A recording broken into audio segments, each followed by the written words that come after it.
Kebakaran cahaya swalayan Cilandak KKO diduga akibat korsleting listrik.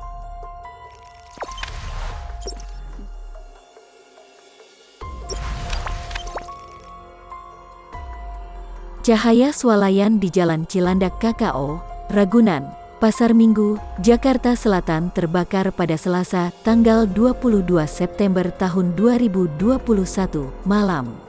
Humas Dinas Penanggulangan Kebakaran dan Penyelamatan DKI Jakarta, Mulat Wijayanto mengatakan, api menghanguskan bangunan seluas 50 kali 25 meter. Dugaan penyebab kebakaran korsleting listrik, ujar Mulat dalam keterangan tertulis, Rabu, tanggal 22 September tahun 2021, pagi. Adapun kerugian akibat kebakaran cahaya swalayan yang ditaksir oleh pemadam kebakaran sebesar 2,5 miliar rupiah bagian dalam dan luar cahaya swalayan hangus terbakar.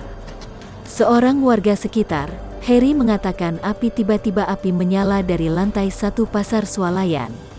Api kemudian berkobar besar hingga menimbulkan asap hitam yang mengepul ke langit.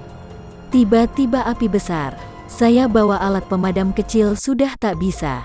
Asap langsung tinggi, kata Heri saat ditemui di lokasi, Selasa, tanggal 21 September tahun 2021 malam.